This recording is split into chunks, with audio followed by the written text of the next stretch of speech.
ಶ್ರೀ ಮಹಾಲಿಂಗೇಶ್ವರ ಮಹಾಗಣಪತಿ ದೇವಸ್ಥಾನದಲ್ಲಿ ಪ್ರತಿ ವರ್ಷದಂತೆ ಈ ಬಾರಿಯೂ ಆಷಾಢ ಮಾಸದ ವಿಶೇಷ ಸಾರ್ವಜನಿಕ ಅಪ್ಪ ಸೇವೆ ಶನಿವಾರ ಜರುಗಿತು.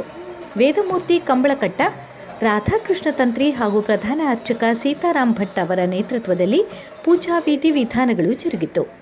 ಉಚ್ಚಿಲ ಶ್ರೀ ಮಹಾಲಿಂಗೇಶ್ವರ ಮಹಾಗಣಪತಿ ಯಕ್ಷಗಾನ ಮಂಡಳಿಯಿಂದ ಕಚ್ಚ ದೇವಯಾನೆ ಎಂಬ ಯಕ್ಷಗಾನ ತಾಳಮದ್ದಳೆ ಜರುಗಿತು. ಬ್ರಾಹ್ಮಣ ಮಹಿಳಾ ಮಂಡಳಿ ವತಿಯಿಂದ ಭಜನಾ ಕಾರ್ಯಕ್ರಮ ಹಾಗೂ ಬ್ರಾಹ್ಮಣ ಯುವ ಸಂಘಟನೆ ವತಿಯಿಂದ ಚೆಂಡೆ ಸೇವೆ ಜರುಗಿತು.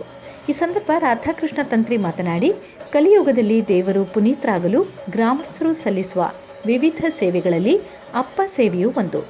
ಸಾರ್ವಜನಿಕವಾಗಿ ನಡೆಯುವ ಈ ಪೂಜೆಯಿಂದ ಗ್ರಾಮಸ್ಥರಿಗೆ ಒಳಿತಾಗಿ ಮಳೆ ಬೆಳೆ ಉತ್ತಮವಾಗಲಿ ಎಂದು ಶುಭ ಹಾರೈಸಿದರು. ಇಡೀ ಊರದ ಸಮಸ್ಯೆ ಪರಿಹಾರ ಆವಡು ಅಲ್ಲಿ 10 ಜನ ಸೇರ್ನ ಮುತ್ತು ಬಂದು 10 ಜನ ಪ್ರಾರ್ಥನೆ ಮಾಡ್ತಾರೆ ದೇವರಿಗೆ ಅಸ್ತು ಬಂದ್ಪೇರು ಅಂಚ ಇಡೀ ನವ ಒಂಜಿ ಸೇರ್ದು 10 ಜನ ಸೇರ್ದು ಮಲ್ತಿನ ಸೇವೆಗೂ ದೇವರು ಅತಿ ಶೀಘ್ರ ಅನುಗ್ರಹ ಮಲ್ಪೇರಿಗೆ ಅಂಚ ಇಡೀ ಊರಿಗೆ ಎಡ್ಡೆ ಆವಡ ಉದ್ದೇಶದಿಂದ ಈ ಸಂದರ್ಭ ಆಡಳಿತ ಮಂಡಳಿ ಅಧ್ಯಕ್ಷ ದ್ಯುಮಣಿ ಭಟ್, ಜೀರ್ಣೋದ್ಧಾರ ಸಮಿತಿ ಅಧ್ಯಕ್ಷ ಪಾಂಚಗುತ್ತು, ಜಯಕರ್ ಶೆಟ್ಟಿ, ರಾಘವೇಂದ್ರ ಭಟ್, ವೆಂಕಟೇಶ್ ನಾವಡ ಹಾಗೂ ಆಡಳಿತ ಮಂಡಳಿ ಸದಸ್ಯರು ಉಪಸ್ಥಿತರಿದ್ದರು.